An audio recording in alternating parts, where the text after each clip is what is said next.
What is an emotion? Emotion might seem like the kind of phenomenon you really can't define, but when you feel it, you certainly recognize it. Emotions can be powerful, they can be life changing experiences, but what kind of experiences are they exactly? Now, according to the text, an emotion is the body's multidimensional response to any event that either enhances or inhibits our attainment of a goal. Now, what we're going to do in this chapter is we will define emotion in the context of interpersonal communication. We'll further explore the nature of emotion. We'll look at the things that influence emotional experience and influence emotional expression. And finally, as we've been doing in several of our lectures, we'll look at some tools at the end, some competent communication tactics to help us sharpen our use of emotion in our day-to-day communication. Now, basically speaking, emotion is your mind as well as your body's way of reacting so that meeting a goal, it feels good, and not meeting a goal feels bad. Now, remember, emotion, well, maybe you can't remember it because we just started it, but let's keep this in mind. Emotion and mood are different. A lot of people refer to emotions as moods and kind of use that term mood to interchangeably refer to emotions, but for our sake of conversation and learning, moods and emotions are different because an emotion is a response to a specific event. Maybe you did really well on a test, or maybe you didn't do well on a test, or maybe you lost a family member. But a mood is a feeling that has no specific identifiable cause. You might feel as though you're in a good mood or a bad mood, and I don't know why, I just am. But if you can identify the reason that you feel really good or you feel really bad, then you're probably experiencing an emotion rather than just a transient mood. Now, we can understand many emotions by considering them in three categories. You have this group of emotions that fall into the joyfulness, affectionate category, another range of emotions that falls into this hostile range or category, and then the final collection of emotions that falls into this sadness and anxiety or anxious range of emotions. And let's look at each one of these in detail. Joyful, affectionate emotions, things like happiness, love, passion, liking. What makes you happy? Now, if you're like most people, your personal relationships are high on the list of terms of things that make you happy. Feeling connected to others, this is a secure feeling. Feeling connected to others is a source, rather, of profound joy for a lot of people. And emotional experiences of joy and happiness play an important part in making those relationships meaningful. And now, in this section, conversation today, we'll look at the emotions of happiness, love, passion, and liking to get a better understanding of their functions in interpersonal communication. First, happiness. Of all human emotions, happiness is one of the most easily and universally recognized emotions. Happiness is a state of contempt, or not contempt, contentment, joy, pleasure, and cheer. People in all known cultures, they display happiness in the same way by smiling, laughing, and being energetic, and they all interpret those behaviors as indicating happiness. This is a great concept because we've talked a lot about how cultures are specific or unique in creating meaning and ascribing meaning to these behaviors. But happiness is that one universal behavior that is, again, a universal construct that is expressed the same across all cultures. Next, love and passion. Love can be easier to recognize than it is to define. One reason is that we experience so many forms of love. I love hot dog. I love lamp, including romantic love, love for friends, love for family members, love for God, love for self, love for, again, hot dog. But love is a remarkably powerful emotion that motivates people to behave in ways that they otherwise would probably not do. Think Romeo and Juliet. Love for a romantic partner, for instance, can cause people to quit their jobs, sell their homes, move across the country to be with somebody else. Liking. Another example of a social emotion is liking. Now, you might consider liking simply to be a love a less intense form of love, but liking and loving are very different emotions. Is there anyone you would say you love but don't really like? Wrap your mind around that. If so, then you already have an understanding of the difference between the two. Whereas love means feeling attachment, caring, commitment to someone else. Liking is really a product of your overall evaluation of another person. If you enjoy being around someone and really generally view his or her personality and behavior as a positive thing, then you probably like that person, even if you wouldn't say that you necessarily love him or her. Likewise, if there are people you love and feel a sense of commitment to, but really don't enjoy spending time with them, which is possible, then you probably love those people, even though you don't particularly like them too much. On the other end of the spectrum, we have your hostile emotions: anger, contempt, disgust, jealousy, and envy. Let's look at each one of those. Anger is an emotional response to perceiving that you've been wronged in some way. Contempt leads you to feel that you're better than someone else. It is one of the most harmful emotions for personal relationships. People express contempt by insulting or mocking others, putting others down, belittling or making fun of others, and signaling to others that they're stupid or incompetent. Stupid. Those actions send messages of judgment, disapproval, and just overall disrespect. Now, disgust is a feeling of revulsion you experience when you're confronted with something you find offensive or repugnant. Perhaps it's a foul odor that causes your stomach to churn, or maybe a message or image that profoundly offends you. In either case, really, disgust provokes a very strong emotional as well as physical reaction that motivates you to avoid that message. Jealousy. Many people use the term jealousy interchangeably, just like people use the words mood and emotion the same, which they're not, just as jealousy and envy are not the same. Jealousy and envy are two different emotions. The experience of jealousy is really key here. Listen to this. Jealousy mixes three emotions: fear, maybe you're afraid a relationship is being threatened, as well as anger at the people who are threatening it, and sadness. So jealousy really is a microcosm, or a collection rather, is a combination of three other emotions: fear, anger, and sadness. Now, envy occurs on the other end of the scale, not other end of the scale, but the difference between envy and jealousy is envy really just occurs when we want what the other person has. So you can see that envy and jealousy are not the same. They're very, very different. Looking at another concept inside of emotions inside of interpersonal communication, there's the third category of sadness, anxiety, or sadness and anxiety. Sadness means a feeling of being unhappy, sorrowful, or discouraged, and is most often the result of some form of loss. Indeed, two of the most common causes of sadness are the loss of a person and the termination of a relationship. And you can see that those sometimes happen simultaneously. Now, in contrast, clinical depression, not the same as sadness, that's a medically diagnosed physical ailment that can linger for weeks, months, years, and is associated with symptoms such as excessive fatigue, insomnia, significant changes of weight, feelings of worthlessness, and recurring thoughts of suicide or death. Now, when a person, when a loss is profound, such as the loss of a loved one, we experience sadness as grief. So it's a little bit more intense. According to your text, grief is not an isolated emotional experience so much as it is an emotional process of dealing with a terrible loss. Fear. Fear is the mind as well as the body's reaction to perceived danger or threats. And finally, social anxiety. From time to time, many people experience social anxiety, which is the fear of not making a good impression on others.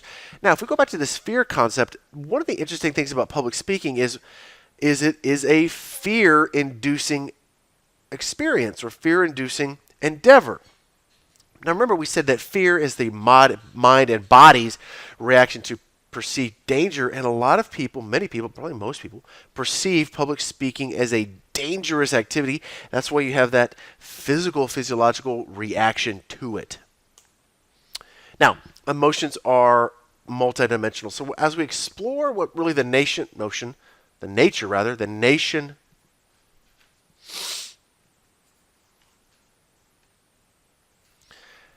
Now, as we further explore the nature of emotion, we need to acknowledge and kind of examine how emotions are multidimensional.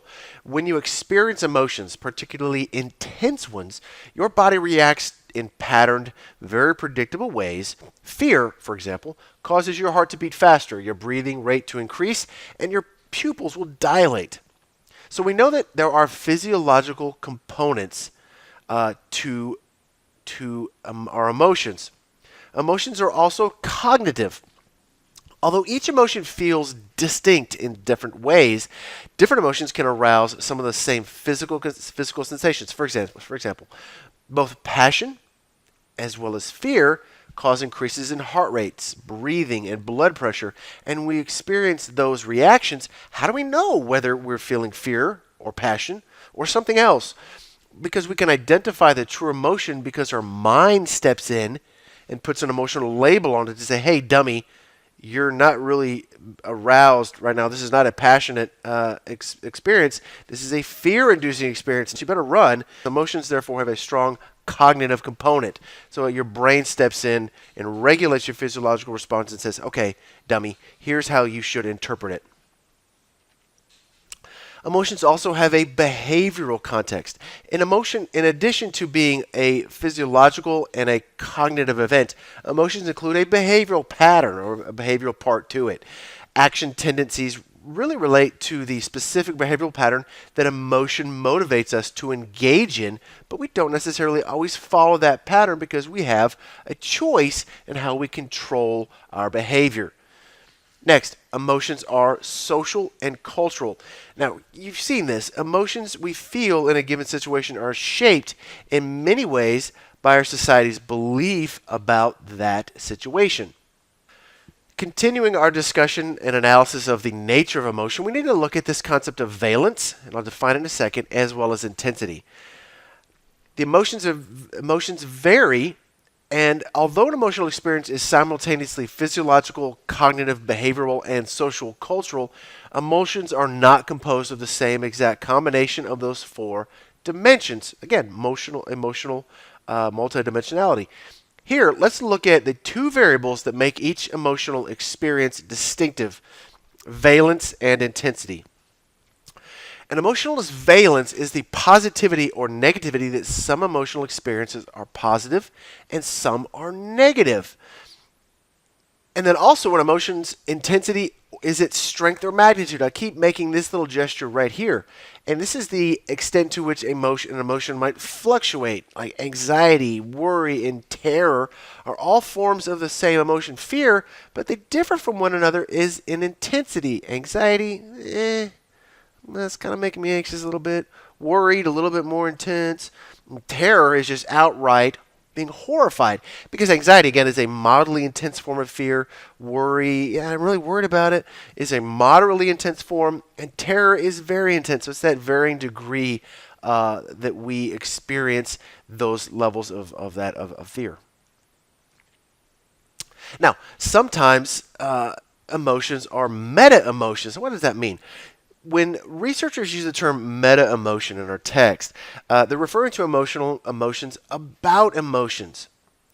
If you experience joy because of the control feared induced by a scary movie, like if you like to watch scary movies, that is a feeling of joy about you being scared. Maybe you have a feeling about being embarrassed by your jealousy or being embarrassed about your anxiety. That's a really common one. Think about giving a speech. You might be embarrassed because I'm sorry, I'm nervous. I hear that all the time. I'm sorry, I'm nervous. You're apologizing and you feel maybe anxious or embarrassed by your exhibition of your anxiety. Next, you could also have Another example is that you might be surprised that someone else wasn't angry. So these are all another example of how you might have emotions about the emotional state that you're either seeing or experiencing yourself. Now, emotions also come in primary as well as secondary forms. Primary emotions combine in various ways to produce secondary emotions.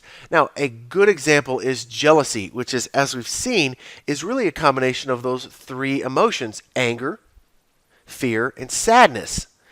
Many other emotions are also combinations of primary emotions as well, including remorse. That is a mix of sadness as well as disgust that you did something. Contempt is disgust, and anger and awe is surprise and fear. Now, referring to those and other emotions as secondary emotions, keep this in mind. It doesn't mean that it's less important than the primary emotions. It just means that it's a collection of primary emotions. Now, let's look at some of the Let's look at some of the influences on our emotional experience and how we express those emotions. Culture is the first one. Even though people around the world experience the same range of emotions, cultural practices shape the expression of some of those emotions.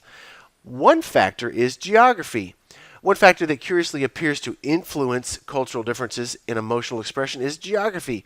Some of the research in your text bears this out, and if you've traveled extensively, you might notice this. People from southern parts of countries, not just the U.S., but southern parts of countries in general, are more emotionally expressive than those from northern regions. Other research has found that within the U.S., people from the South tend to touch each other more frequently than people in the North. Also, co-cultures sometimes differ in their emotional behavior. Co-cultures can affect how we deal with emotions, and some co-cultures encourage people to examine their emotions directly and to express them freely. Conversely, some co-cultures encourage people to repress the expression of their emotions. Another influence on emotional experience and expression is how we manage these display rules. A display rule is a social group's norm or rule for how emotions should be expressed. These unwritten codes govern the way people manage and express their emotions, and they vary according to the individual's social situation. The first way that display rules are affected is through intensification. Exaggerating your emotion to appear as though you experience more intensity than you are. For example, you may pretend to be overwhelmed about seeing an old acquaintance. I can't believe I haven't seen you in so long. When in fact, you find it only mildly pleasant. You really don't care, but you're going to fake it. In that case, you intensify your emotion to make your acquaintance feel good. Oh, it's so good to see you. De-intensification, the second one, is the opposite. That is, downplaying an emotion to appear as though you are experiencing it less intensely than you really are. You may be extremely angry with someone, but in the presence of your boss and the presence of everybody else on the team, you decide it's best to seem only mildly annoyed. In that situation, you de-intensify your emotion to be polite and to avoid damaging your or your colleague's reputation as well. Simulation. Acting as though you're feeling an emotion that you actually aren't experiencing. You may not really care about your neighbor's good news. Oh, great. Little Susie made the swim team. Yay. But you act happy anyway when you hear about it because you want to appear supportive and polite. Inhibition is the next one. The opposite of simulation, that is, acting as though you're indifferent emotionalist when you're actually experiencing an emotion. For example, it may make you very jealous to see an ex-girlfriend or an ex-boyfriend with someone else, but hey man, it's cool, but you choose to act as though it doesn't bother you because you don't want to appear, like a big loser in front of the other people. Loser. Masking is expressing one emotion when you're actually experiencing something completely different. You may be sad or nervous when your son or daughter leaves home for college. Yay! Congratulations. Have fun in Austin. Have fun in Lubbock. Congratulations. So you act as though you're really happy, but in reality you're like, oh, they're going away. They're gone. I'm really sad. Now, another influence on emotional experience and expression is the concept of this emotional contagion. An emotional contagion are the emotions that we feel and expressed, and they're influenced not only by our cultural heritage, but also by the emotions that people and individuals around us feel and express in any given situation. That process, again, is called emotional contagion, and it involves the tendency to mimic contagion, contagious. It involves the tendency to mimic other people's experiences as well as their expressions. Another influence on emotional experience and expression is sex and gender role. Remember, sex is the biological assignment, gender is the role, and they both influence our experience and the expression of emotion. One way is the sex difference in jealousy. One emotion for which women and men may differ in both their experience and their expression is jealousy. Several studies cited in your text have found that in personal relationships, men, not women, men are more likely than women to experience sexual jealousy, stemming from maybe a partner's sexual interaction with someone else, whereas women are more likely than are men to experience emotional jealousy, possibly stemming from a partner's emotional connection with another person. Another influence on emotional experience and expression is your personality or your personality dimensions. In the Communication and Self chapter and lecture that we covered recently, we looked at how personality profoundly influences many aspects of life. The experience of emotion is no exception. Your text talks about three particular aspects of personality and how they affect your emotional experience: agreeableness, extroversion, and neuroticism, and we'll go through each one of them. Let's start with agreeableness. Agreeableness is the tendency to be pleasant, accommodating, and cooperative. Now, compared with the average person, highly agreeable people are happier and are better at managing both stress and emotions in general. They're also more likely than others to use constructive styles for managing conflict and are more willing to lose an argument to preserve a relationship with someone else. Next is extroversion. Extroversion refers to how sociable and outgoing you are. Extroverted people enjoy social interaction and are often talkative, assertive, and enthusiastic. That's me. Extroverted people tend to focus on the positive aspects of other people or situations. Perhaps as a result, extroverted people are happier on average than a typical person. And finally, neuroticism is the tendency to think negative thoughts about oneself. Now, unlike extroverted people, people who are highly neurotic tend to see the world and situations and to focus much on their interactions. They see the worst in situations, rather, and they tend to focus much of their attention on negative events and possible negative outcomes.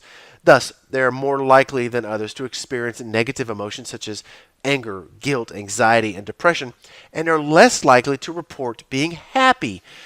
They also manage their emotions less successfully than do their non or less neurotic counterparts.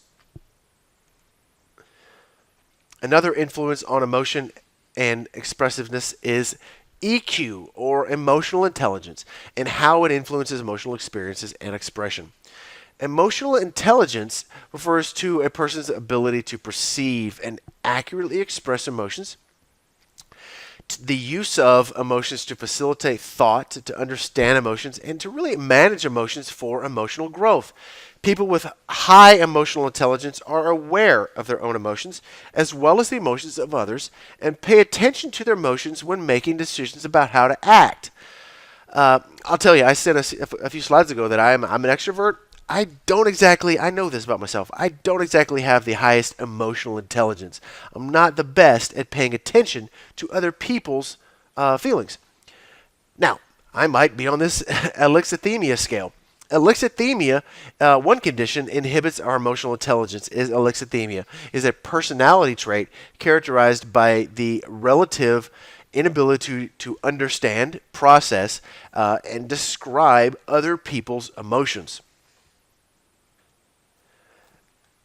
Now, as we've done in the last few chapters, let's take a quick spin through some tips and tricks as it pertains to your emotional use of expression in our series on enhancing communication competence. Sharpening your skills. Let's look at this first one. The first step is to identify emotions. Now, if you find it difficult to identify your emotions in a given situation, there are at least 3 techniques that we can teach you here that might help. First, listen to your body, pay attention to your thoughts, and take stock of the situation.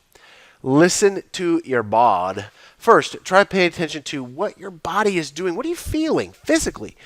Recall that emotions cause, in some situations, physiological changes.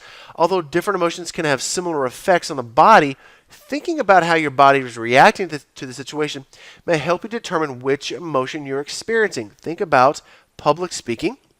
The emotion is anxiety. What are you feeling? I don't need to tell you, but I know you know what you're feeling. You have that pit in your stomach. You might be lightheaded. You might have tunnel vision. You have dry mouth, and your legs are probably feel like lead bricks. I know that feeling.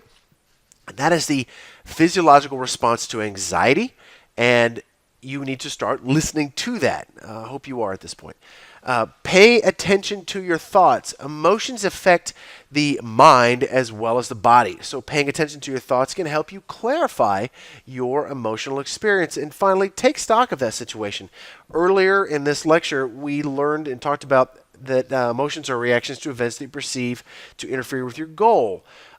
Your goal might be to get off the stage and get out from in front of the room and go sit back down and end this speech, but you have an emotion that is interfering with your ability to do that. Now, unlike a mood, every emotion has a cause, and the third strategy here will help you identify your emotions. It's going to help you try to determine what is happening in your situation that you're reacting to. As we dig into this identifying emotions a little bit deeper, this skill is worth studying. How do you do that? How do you identify your emotions? First is to learn to reappraise negative emotions. Now, when you experience a negative emotion, emotional appraisal, this is a process of a productive strategy for dealing with it. Emotional reappraisal involves changing the way you think about the situation that gave rise to the negative emotion so that the effect of the emotion is reduced. Next, in identifying your emotions, accept responsibility for your emotions. You learned earlier in the language lecture about the importance of owning your thoughts and feelings. That is, the importance of acknowledging that you determine your own thoughts and emotions by describing them with I statements, I feel angry, rather than you statements, you're making me so angry. Accepting responsibility for your emotions is challenging because emotions are, after all, reactions to events that affect you. When someone teases you or hurts your feelings somehow, and maybe through an insult, you probably feel damaged or hurt. Now, you didn't choose to feel hurt. However, instead, you're simply reacting to that person's behavior. Also, separate your emotions to or from your actions. Emotion and behavior go hand in hand, and most emotions have specific action tendencies associated with them. Yet experiencing an emotion doesn't mean that you have to act on it. Feeling angry with someone, for example, doesn't necessarily mean you must yell at that person. Likewise, feeling love for someone doesn't necessarily mean you must express it. Just as you own your emotions, you also own your behaviors. Part of being a competent interpersonal communicator, part of being an adult, is being able to determine the most appropriate and most effective way for you to act on your emotions. Thank you for paying attention and listening to our lecture today on emotion.